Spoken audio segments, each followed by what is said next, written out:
Hello and welcome to another edition of Derek's Driving School. Today I'm going to concentrate on the car controls and safety checks that you'll be asked as part of your driving test.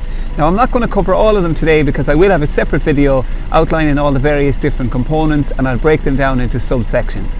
But for today I'm just going to concentrate on some of the things that they're going to ask you to do before you start to drive in your driving test.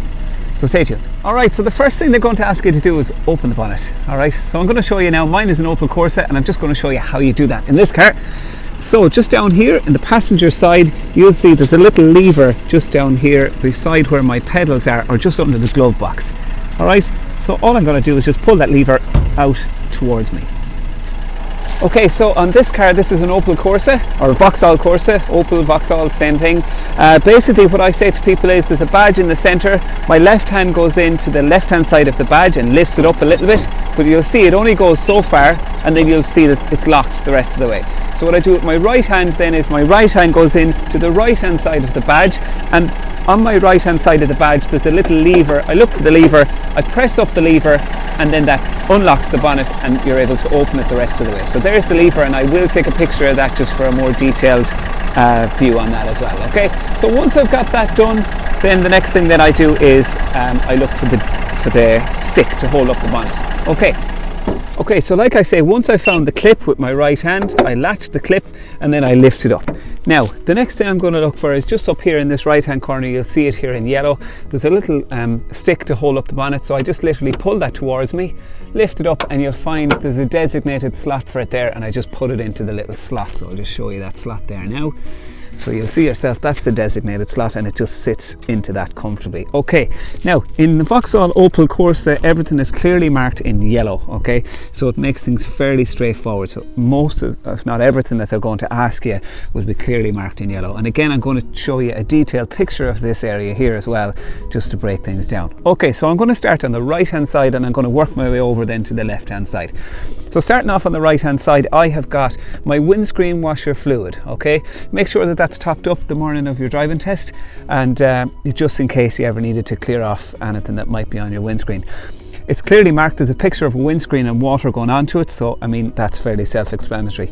Okay, then to the left of that then again you've got the water and coolant. Okay, so the coolant goes round the engine and it keeps the engine cold. Okay, now it's hard to believe on a day like today that you need anything to keep anything cold because it is freezing, but that's what it does, it stops the engine from overheating.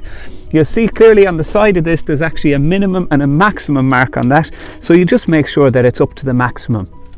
Now a side note with the water or the coolant area, that should never be opened when the engine is hot. You only attempt to do this when the engine is cold, when it's been parked overnight, and try it first thing in the morning because it builds up an awful amount of pressure inside in the coolant tank.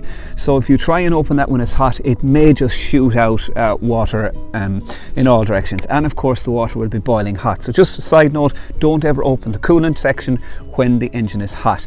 Okay, the next area then that we're going to concentrate on, moving over to again to the left hand side, these two yellow areas here are the oil section. Okay, so what we've got is, this is where you'd put the engine oil into the car if you found that it was low, and here's how you check the car for engine oil. Okay, and I'm going to demonstrate how you do that right now. Okay, so please bear in mind that the engine is warm right now because I've had to drive here to this area, so that it won't really give me a true reflection on where exactly the oil needs to be. Okay, so what you need to do with this one, when you're checking the car for oil, you need to make sure and do it again when the engine is cold. Like with the coolant, you need to come out first thing in the morning and check the oil, then check the oil levels at that stage, because what happens is from once you start the engine, the oil starts to run all throughout the engine, and then again you just won't get a true reflection of where it's at minimum or maximum. Okay, so what I've done is I am just going to get a clean cloth or some sort of a rag or something like that. In this case I'm just using kitchen towel. So what I'm going to do is I'm just going to simply take out the dipstick from the area, okay, and you'll see yourself there's some oil on the very top of it there. That's our section. Okay, again I'm just going to clean that off completely. Okay, so I'm going to wipe it clean, take all the oil off that dipstick, and then the next thing I need to do then is actually put that back in again. Okay, so now that it's clean, you'll see there's nothing on it, there's no oil stains on it now. So now what I need to do is just put it back into the area again, push it all the way in, let it click, and then bring it all the way out then again at that stage. Okay, so I'm bringing it all the way out, and what you're actually looking for is you're looking for the very top area there. Okay, so you're looking for, you know, you'll see there's a difference there in the section there, and that's the area that we're looking for. You're looking for a minimum and maximum on that. Okay, so it should go up and cover the very top of this area here.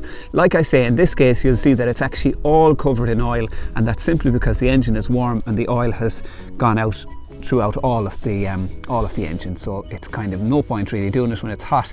It's better to do it when it's cold.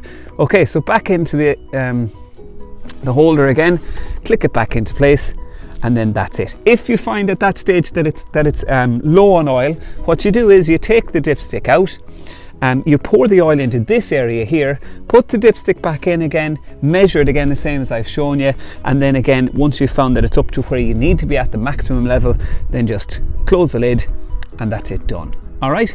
Okay, and then finally then over here on the left hand side you'll see a symbol here marking off for the brake fluid. Okay, and this is the symbol that we're looking for, this particular symbol here on the top of the brake fluid. Again, there's a minimum and a maximum mark on that one as well.